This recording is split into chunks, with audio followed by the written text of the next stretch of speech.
अरे सुन मेरे भाई, सुन जरा ध्यान से। कहानी शुरू होती है एक ऐसे आइलैंड से जहाँ छुपा है 5000 साल पुराना राज। समझा? पूरा का पूरा हिस्ट्री का चूरन इधर पड़ा है अपुन। रानी हिमिको अपने काले जादू से दुनिया को गुलगप्पा बनाने चली थी, पर लोगों ने उसको एक सूना आइलैंड पे चिपका दिया। अब हमारी हीरो लारा अपने बाप के पिछले 7 साल के राज खुलने निकली है। एमएमए फाइटर है मैडम, पर जिंदगी ने उसकी धुलाई कर दी है। और अब वो जा रही है एक ऐसे सफर पे जहां से वापस आना मतलब भगवान की मर्जी। लगे रहो, मजा आएगा।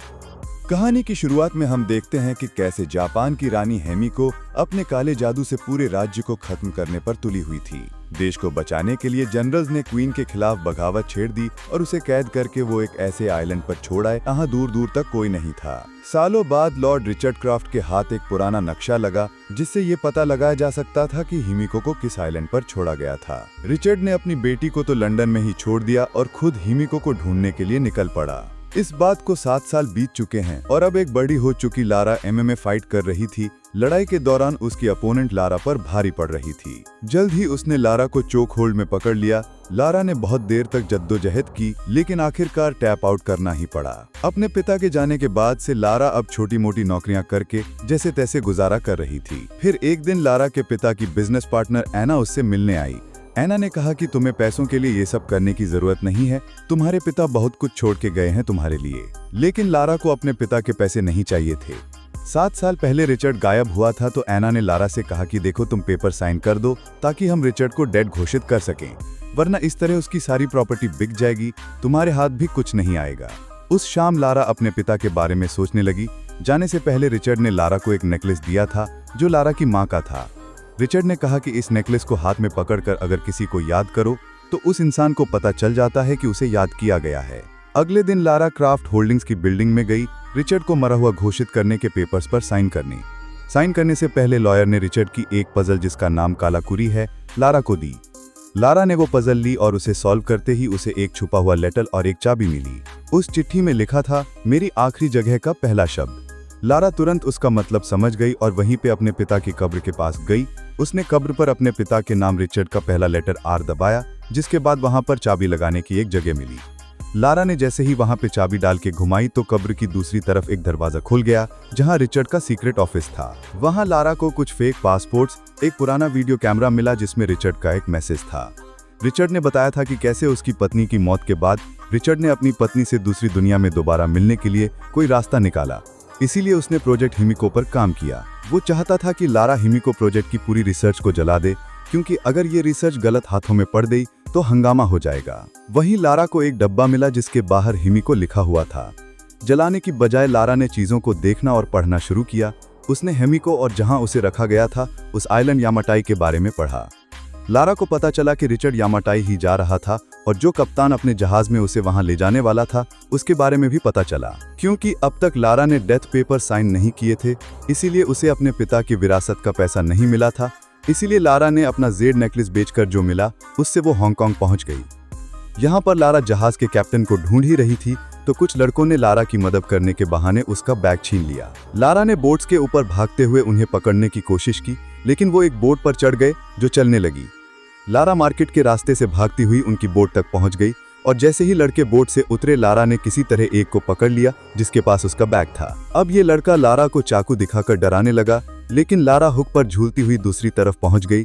तभी वो जहाज द एंड्योरेंस उसे दिख गया जिसे वो ढूंढ रही थी, लेकिन ये लड़के अभी भी उसका पीछा नहीं छोड़ रहे थे और कुछ देर बाद उन्होंने लारा को घेर लिया।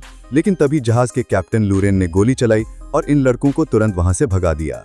लू ने लारा को भी तुरंत वहां से निकल जाने को कहा, लेकिन इस वक्त लू ने कुछ ज्यादा ही पी रखी थी तो वो नशे में बेहोश होकर जहाज से नीचे गिर गया।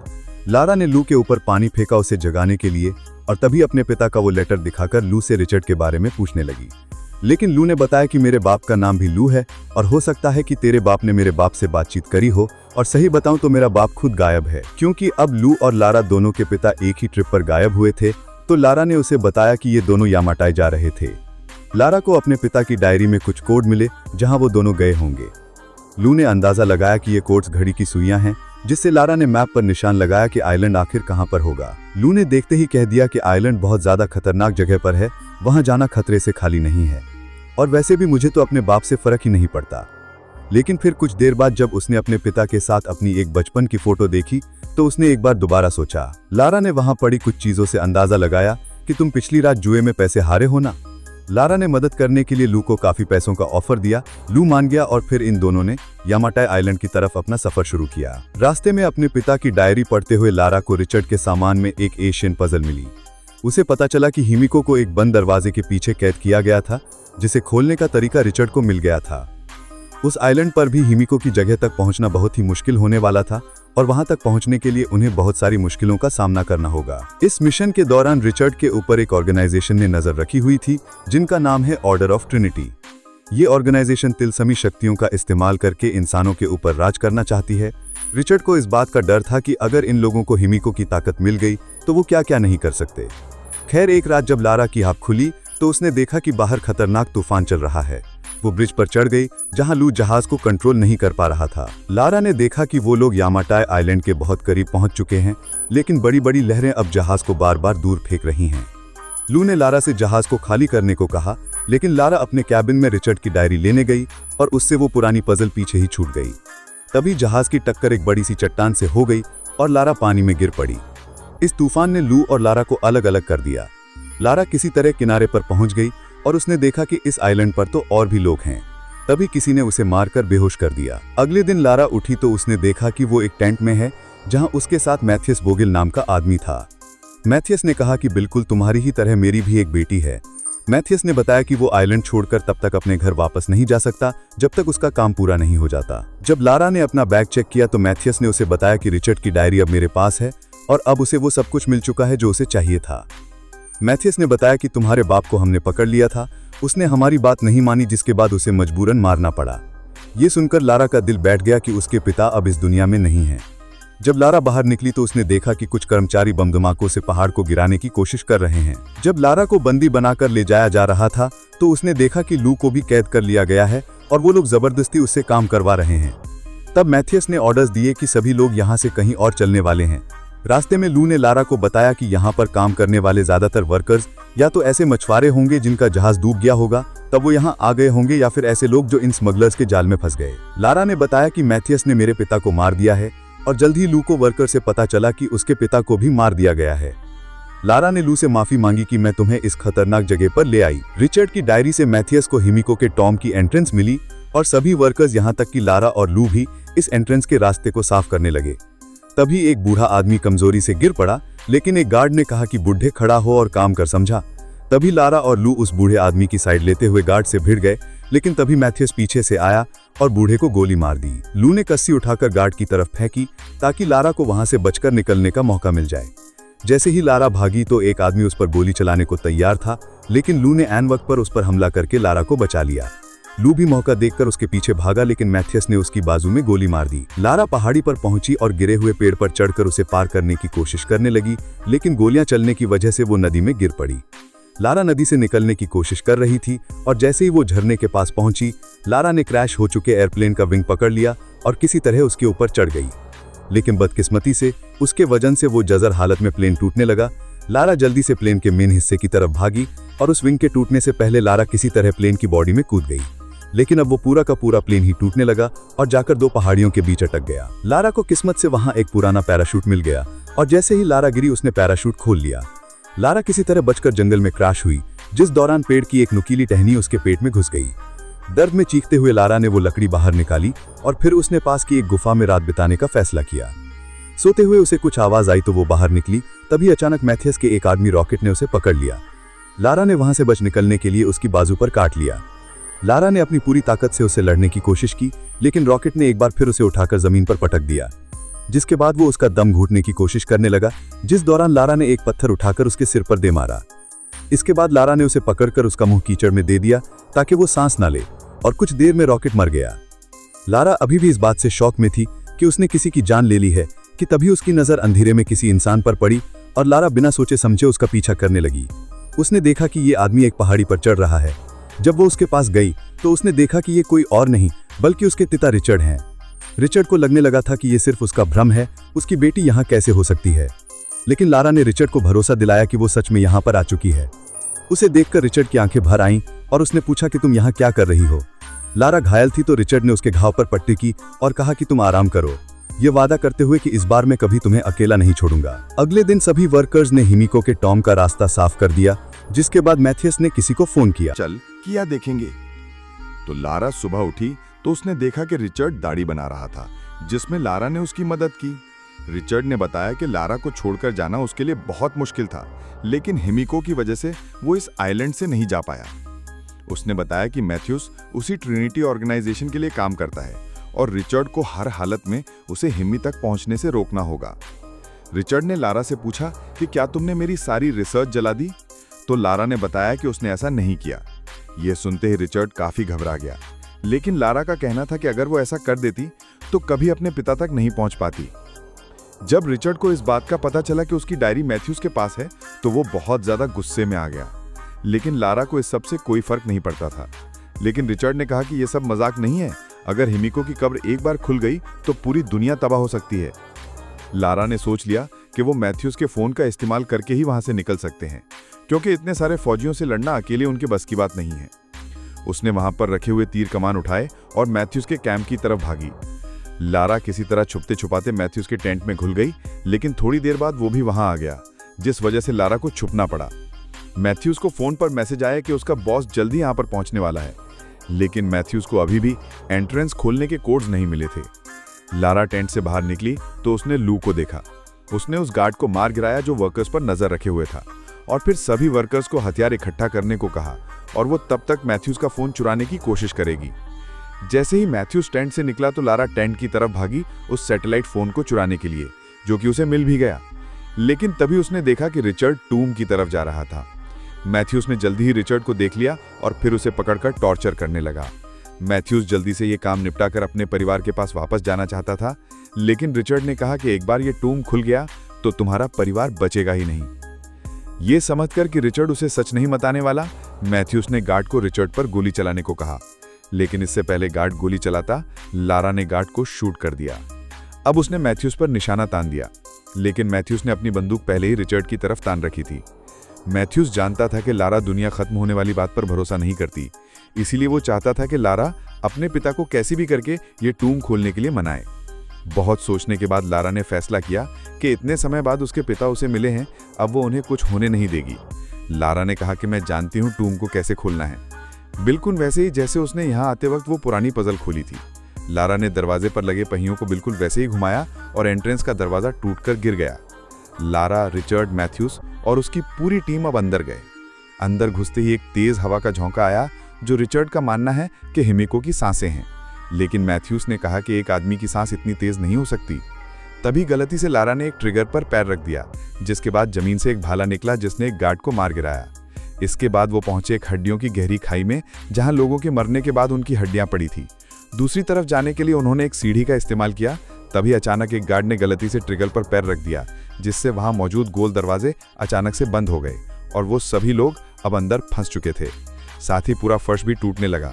तभी लारा ने देखा कि उस तरफ एक गार्ड बाहर रह गया था, जो इस वक्त कीहोल से उन्हें देख रहा है। दीवारों पर बने व्हील्स को लारा ने चाबी की तरह इस्तेमाल करके दरवाजा खोलने की कोशिश की, लेकिन तभी जहां लारा खड़ी थी वो फर्श भी टूट गया, जिसके बाद लारा किसी तरह से दरवाजे से लटक गई। अभी भी लारा पूरे जी जान से दरवाजा खोलने की कोशिश कर रही थी, लेकिन वो नहीं खुला। तभी लारा को एंट्रेंस के दरवाजे की पहली याद आई और उसे समझ आया कि ये दरवाजा खोलने के लिए येलो और रेड व्हील को कंबाइन करना पड़ेगा, जिससे एक हरे रंग का व्हील बनेगा। और अब जैसे ही हरी लाइट आई, दरवाजा खुल गया।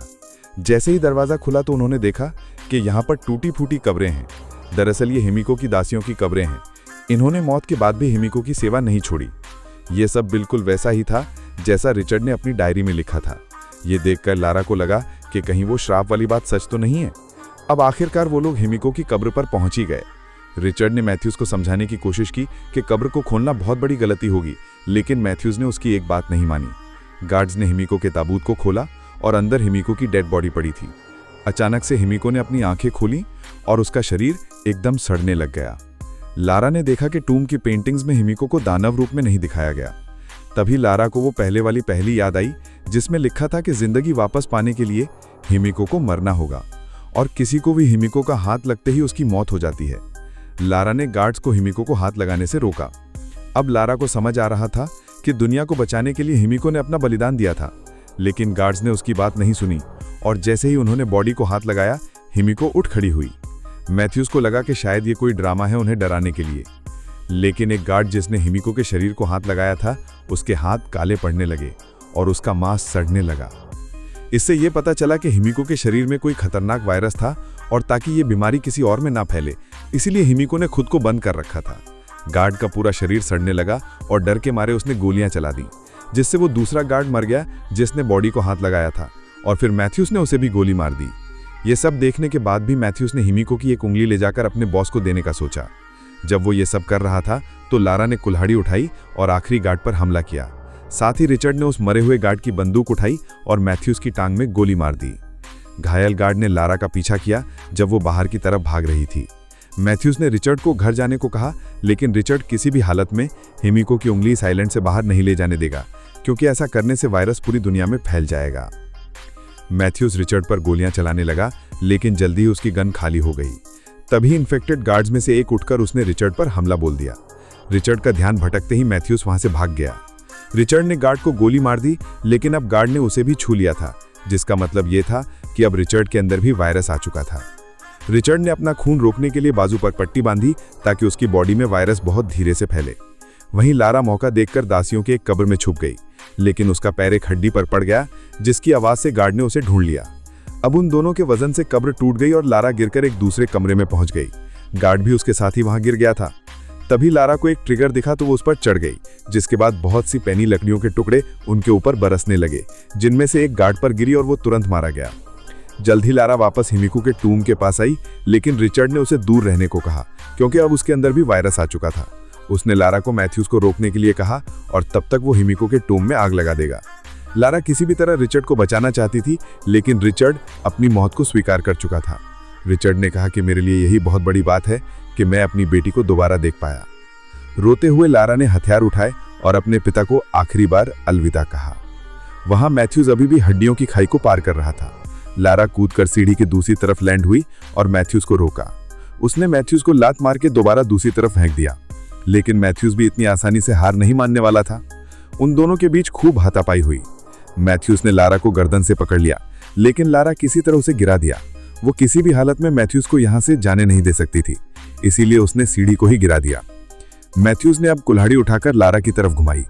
उसने लारा को जमीन पर गिराकर उसकी गर्दन पकड़ ली। वहीं रिचर्ड ने हिमिको के टोम को बम से उड़ा दिया। इस धमाके से मैथ्यूज का ध्यान भटक गया और लारा ने उसे गिराते हुए हिमिको की उंगली वाला बैग मैथ्यूज के मुंह में डाल दिया। अब मैथ्यूज के अंदर भी ये वायरस आ चुका था, जिसके बाद तुरंत लारा ने उसे खाई में धकेल दिया। अब वो पूरी जगह टूटने लगी तो लारा किसी तरह दीवार पर चढ़कर ऊपर चढ़ने की कोशिश करने लगी। पार से जैसे ही लू ने उसे ऊपर चढ़ते देखा तो उसने सहारा देकर जैसे तैसे लारा को बाहर निकाला। उन दोनों ने ट्रिनिटी के हेलीकॉप्टर्स देखे और पायलट्स को धमकी देकर घर छोड़ने को कहा। लंदन वापस पहुंचकर लारा ने वो पेपर साइन कर दिए, जिनसे अब ये क्लियर हो गया था कि उसके पिता मर चुके हैं और अब रिचर्ड की कंपनी की मालिक लारा होगी। जिसके बाद एना ने कहा कि अब पूरा बिजनेस तुम ही संभालो, लेकिन लारा ने कहा कि मुझे इस सबसे कोई मतलब नहीं। आखिर में लारा ने वो नेकलेस वापस खरीद लिया जो उसे बेचना पड़ा था और उसे हाथ में लेकर अपने माता पिता को याद किया। अरे मेरे दोस्त लोग, अगर तुमको ये कहानी सुन के थोड़ा थ्रिल, थोड़ा मस्ती, थोड़ा आंख में आंसू आया ना, तो एक काम कर, वीडियो को लाइक ठोक दे, कमेंट में बोल दे मुन्ना भाई जिंदाबाद और चैनल को सब्सक्राइब करके घंटी दबा दे। क्या पता अगला वीडियो में हम तुमको ही बुला ले अपने जादू की झप्पी देने। अपन यहाँ फिल्मी कहानियां लेके आता रहेगा, फुल इमोशन, फुल एक्शन और थोड़ा कॉमेडी का तड़का। तो मिलते हैं अगली कहानी में, तब तक के लिए टेंशन नहीं लेने का, बस एंटरटेनमेंट लेने का। और ऐसी इंटरेस्टिंग स्टोरी के लिए राइट वाली वीडियो क्लिक कर, तब पता चलेगा कि भेजा फ्राई कैसे हो